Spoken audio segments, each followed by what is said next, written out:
मैंने ऐसा कहा, मैं ऐसा बोला, मैंने ऐसा किया, इसको अविवेक ही कहा गया।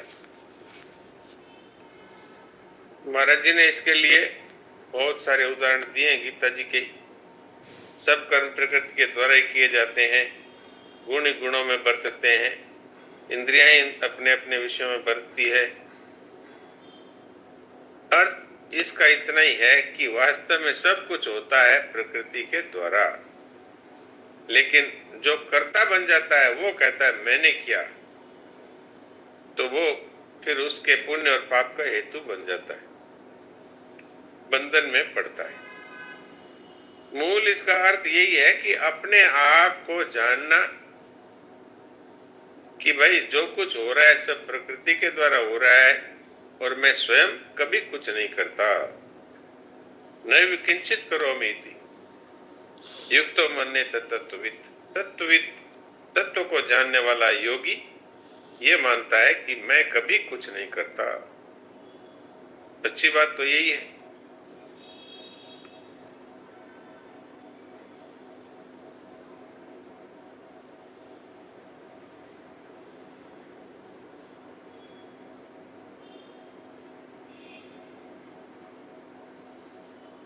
तो अब इसमें कोई बात अगर मन में आती हो तो हम लोग विचार विमर्श करें।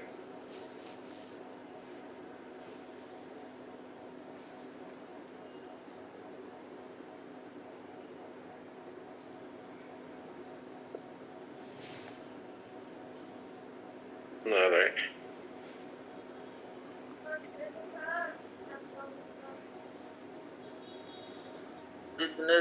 कुछ बोल रहे थे, बोलो। जी भाई जी प्रणाम। बोलना चाहते थे, फिर आया कि नहीं बोलना चाहिए। डॉक्टर साहब प्रणाम। प्रणाम प्रणाम। तीसरे अध्याय के 27वें श्लोक की व्याख्या जब पढ़ी जा रही थी जी, एक बड़ी आत्मग्लानि हुई थी कि अभी कोई आदमी कुछ जरा सा मान प्रतिष्ठा से खिलाफ शब्द बोल देता है, न्यायालय तक चला जाता है। और यहाँ भगवान, गीता माता, स्वामी जी सब प्रकार से ये बता रहे हैं, चाहे बेपढ़ा हो चाहे पढ़ा लिखा हो, वो अविवेकी ही है अगर ये कहता है कि मैं फलाने हूं। अब पहचान के लिए समाज में प्रकृति की क्रियाओं को संपादित करने के लिए एक नाम व्यवस्था रख दी गई है, लेकिन ये मैं महाराज कहाँ से प्रकट हुए और कब से प्रकट है? अनादि है। हालांकि इनको अनंत नहीं कहा गया है, शांत कहा गया है। शांत माने जो अंत हो जाए, जब समझ ले उसी समय अंत। तो 3:27 में ये बात हम लोगों को बहुत अच्छे ढंग से बताई गई थी। तो अर्जुन तो मान लीजिए नर नारायण की लीला कर रहे हैं डॉक्टर साहब, वो कर सकते हैं जो कह रहे हैं, सुन रहे हैं, लेकिन हम लोग 17 अध्याय सुन के यहाँ फिर आ गए 14वें पे, 18 का 14। यहाँ भी वही बात फिर से कही गई कि समष्टि के द्वारा समष्टि में परमात्मा की सत्ता से समस्त क्रियाएं स्वतः स्वाभाविक हो रही हैं, जैसे कि 5 के 8 में 13 क्रियाओं का जिक्र आया है। अब इसके बावजूद भी मैं मानने वाले हम लोग कितने बने कि मैं नहीं हूं, क्योंकि बिना अकिंचन हुए तो अच्छा अप्रयत्न नहीं अगर हुआ तो अकिंचन कैसे कह लेगा कि मैं अकिंचन हूं। इस बात पे पूछने का मन था, लेकिन हम सोचे कि ये तो वही हो गई कि रात भर मेघनाथ बन के लड़ाई किया रामलीला में और सवेरे गदा लेके गांव में घूमने लगा कि मैं मेघनाथ ही हूं।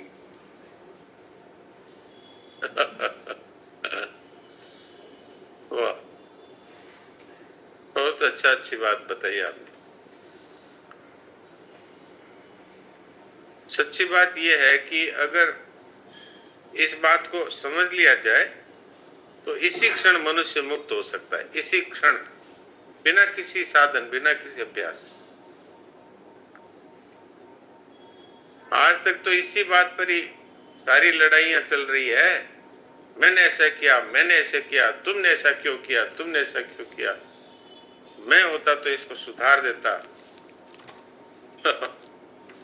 वास्तव में यहाँ तो संपूर्ण उसकी जड़ ही काट दी कि गुणा गुणेषु वर्तन्ते, प्रकृति वच कर्माणि क्रियमाणानि सर्वशः।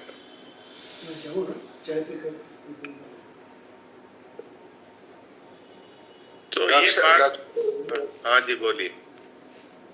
ये जो अभी आपने बताया जी कि इसका तत्काल अनुभव हो सकता है, तो स्वामी जी महाराज ने 13वें श्लोक में स्पष्ट रूप से कहा है जी कि सांख्य सिद्धांत को, पहले पैराग्राफ में कहा है कि सांख्य सिद्धांत को गहरी रीति से समझना चाहिए।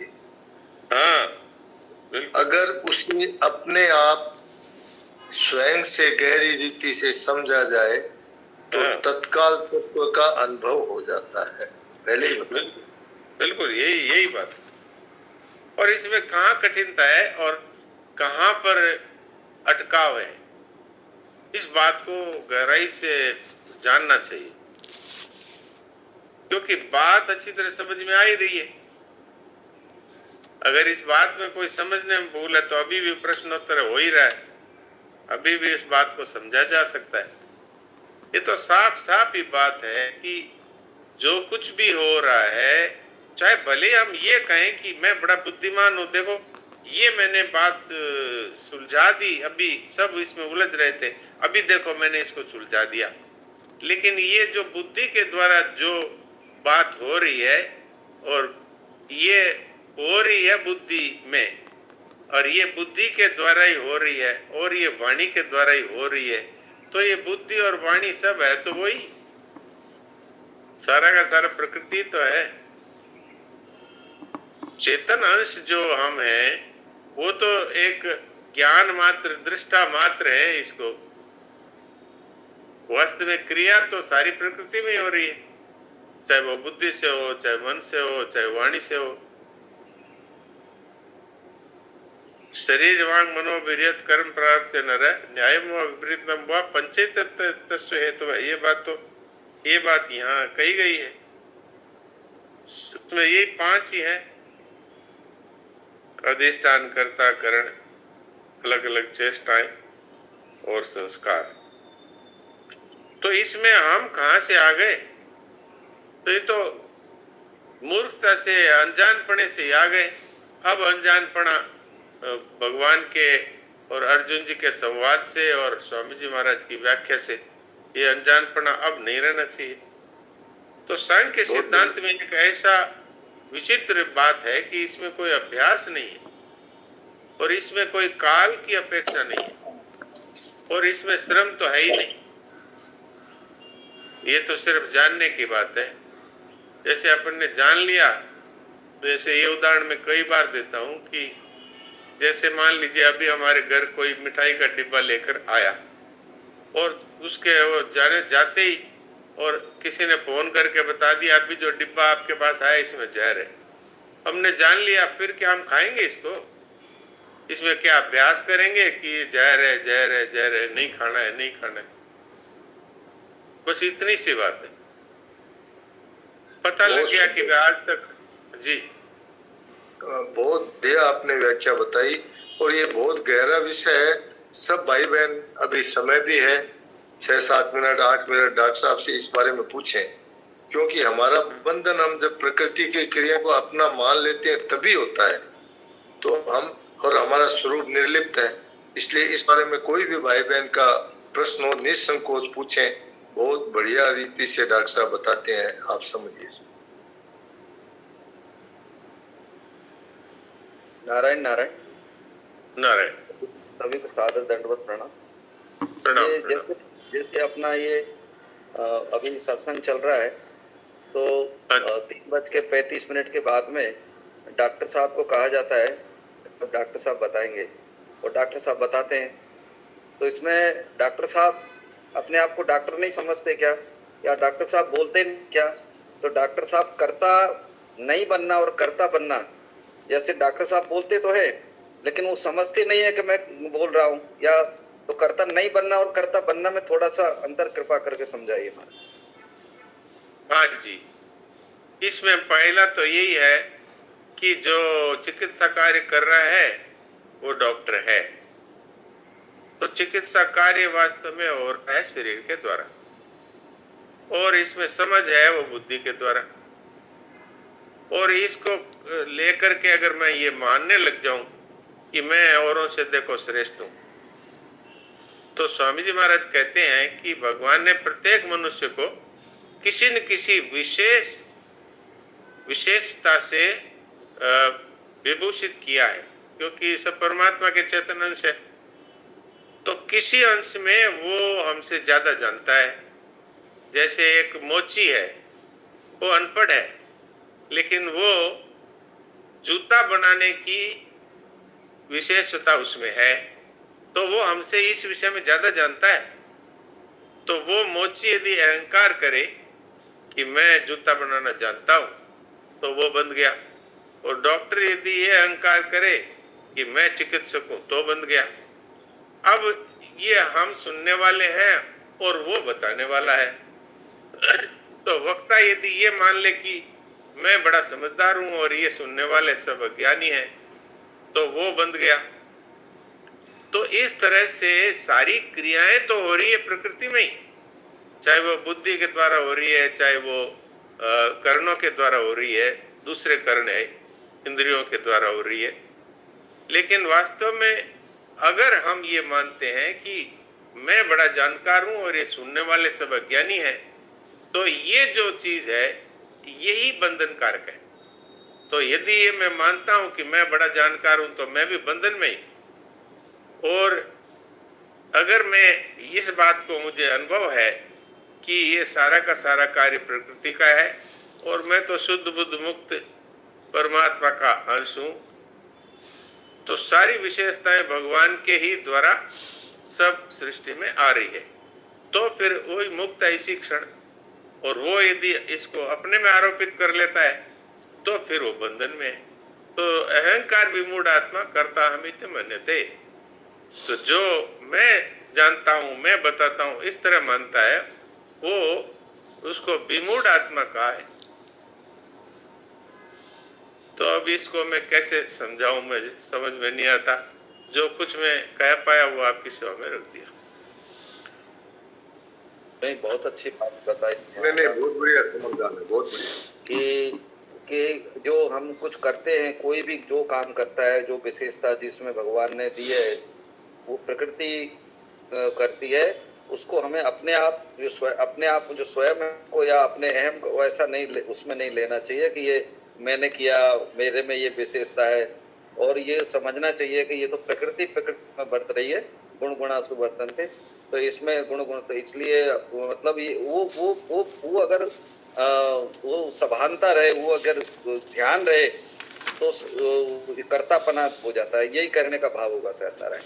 हाँ, इसमें एक थोड़ा सुधार आवश्यक है कि ये जो हम सोचते हैं कि इसका कोई अभ्यास करे जिससे कि इसका सदा भान बना रहे, ये वास्तव में अभ्यास नहीं है, न इसमें कोई सदा इसको याद रखने की आवश्यकता है। वास्तव में तो इसको समझने मात्र की आवश्यकता है। जैसे मैंने उदाहरण दिया था कि भाई ये जो मिठाई अभी हमारे सामने आई है, इसमें जहर है। अब इसमें मेरे को ये अभ्यास की जरूरत नहीं है, हमेशा इसको याद रखने की आवश्यकता नहीं है कि मैं भूल न जाऊं कि इसमें जहर है। मैंने समझ लिया कि इसमें जहर है, तो इसके बाद चाहे आप 1000 बार मुझे किसी बातों में फंसाने की कोशिश करें, मैं कभी नहीं भूलूंगा कि इसमें जहर है। इस तरह से यदि हम ये समझ जाएं कि अहंकार में जहर है, और ये वास्तव में हमारी झूठी मान्यता से हमने आज तक समझ रखा था, और अभी मुझे पता लग गया कि सारी क्रियाएं, अब सूर्य को हम उगाते हैं क्या, ऋतुओं को हम बदलते हैं क्या, या बीज का वृक्ष हम बनाते हैं क्या, शरीर में रक्त को हम बहाते हैं क्या, भोजन को हम पचाते हैं क्या। तो जिस तरह से ये सारी क्रियाएं जिस शक्ति से हो रही है उसी शक्ति के द्वारा ये बोलना, सुनना, जाना, उठना, बैठना, समझना, समझाना सब उसी के द्वारा हो रहा है। बस इसको समझ लेना है और इसके बाद बस थूक करके नहीं चाटना, इतनी बात है जी। जय हो, बहुत सुंदर, बहुत बढ़िया। डॉक्टर साहब प्रणाम। प्रणाम। सत्संग जब मिला तो ये मूर्खता का हम पता लगाना शुरू किए कि हम ये मूर्खता कब से पकड़े। तो पता चला कि जब पैदा हुए, होश संभाले, तो मुझे तो पता नहीं था, लेकिन घर वालों को भी नहीं पता था कि ये मैंपना कब से शुरू होता है। नाम वाम रख दिया पहचान के लिए, लेकिन उनको ये नहीं पता था कि नाम रखने की बीमारी कहीं अनादिकाल से है। तो ये स्थिति पता चली कि यह स्थूल शरीर तो बदलती रहती है और ये मैंपना जो है, ये हम सत्संग की बात कर रहे हैं। जब से सत्संग मिला तब से बात समझ में नहीं आई, सुन लिया, सीख लिया है। यहाँ लिखा है निबोध। ये निबोध जब समझ में आ जाए तब बात पक्की है, अभी तो सुनना सीखना ही है। तो पता चला कि सत्संग में कि ये जब कारण शरीर में मैं रहता है, जहाँ ये पकड़ता है चेतन, क्योंकि ये पकड़ सकता नहीं है, वो पकड़ा सकता नहीं, लेकिन ये अज्ञान बस पकड़ता है, तादात्म्य बनाता है। वो मैंपना जो है कभी नया पुराना नहीं होता है, शरीर बदलती रहती, ये मैंपना ही रहता है। लेकिन गीता जी के द्वारा, सत्संग के द्वारा इस बीमारी की पकड़ आ गई कि ये मैंपना जहाँ से है वो भी छूट सकता है, क्योंकि वो मैंपना ही दंता से है। अब डॉक्टर साहब ये बात इसीलिए यहाँ लिखा है 13वें श्लोक में कि ये बात सुनने की नहीं है, समझने की है। तो समझना मतलब क्या कि स्वामी जी, गीता जी, डॉक्टर साहब जो बात कर रहे हैं, बात यही सही है और इसी को मानने से तत्काल कल्याण और ना मानने से जन्म जन्म घूमते रहना, ये दोनों तय है। लेकिन बीमारी कहाँ है कि जो हम सुख लेते हैं, ये सुख छोड़ना नहीं चाहते और मैंपना छोड़ना चाहते हैं, ज्ञानी होना चाहते हैं, ज्ञान स्वरूप होना चाहते हैं, लेकिन सुख लेना नहीं छोड़ना चाहते। ये सुख न छोड़ने का क्या इलाज है?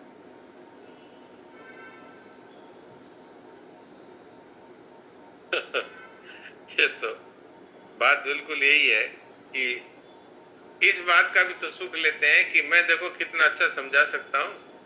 स्वामी जी महाराज ने बात कही है कि पहले मेरे अंदर ये खुशकी थी कि मैं जितना समझ पाया हूँ, चाहे शास्त्रों से, चाहे युक्तियों से, चाहे महापुरुषों के यहाँ जा करके, मैं जिस प्रकार से समझाने का विचार पा गया था, उसके अनुसार मेरे अंदर एक हैकड़ी थी कि मैं समझा लूंगा, लेकिन अपने आप में फेल पाया। ये बात स्वामी जी भी लिखा है। उन्होंने इसके आगे की बात कही कि मेरे में ये एकड़ी थी कि मैं इतने अच्छे ढंग से समझाता हूँ कि मैं कोई भी सामने आए तो उसको समझा दूंगा। हाँ, ये भी बात। तो बोले अब ये एकड़ी निकल गई, पर इतनी एकड़ी तो अभी भी है कि मैं किसी बात को बिल्कुल अच्छे ढंग से कह सकता हूँ, पर समझा सकता हूँ, ये एकड़ी मेरी निकल गई। जी बिल्कुल डॉक्टर साहब, यही बात। तो अपने तो ये एकड़ी भी नहीं रखनी है। हाँ, उनका भी यही कहना था, ये एकड़ी है ना, ये एकड़ी भी सही नहीं है कि अच्छा आपका समय हो गया। हाँ जी, समय हो गया। ठीक है, सुनिए साहब। तो अब मूल में ये बात है जो समझ में आई है कि अगर अपने द्वारा अपने आप को समझा पाए तब तो बहुत अच्छा है, और नहीं तो फिर भगवान की शरण में चले जाएं कि हे प्रभु, मैं सब कुछ जान गया, इस तरह का अभिमान भी करता हूँ और मैं सबको बता देता हूँ, ऐसा अभिमान भी करता हूँ, लेकिन मेरी स्थिति जो आप है अच्छी तरह जानते हैं, तो मैं आपकी शरण में हूँ। अब ये आपके हाथ में मैं सौंपता हूँ नैया। तो इसी पे ये भजन है, सुन लीजिए। हाँ सुनाइए।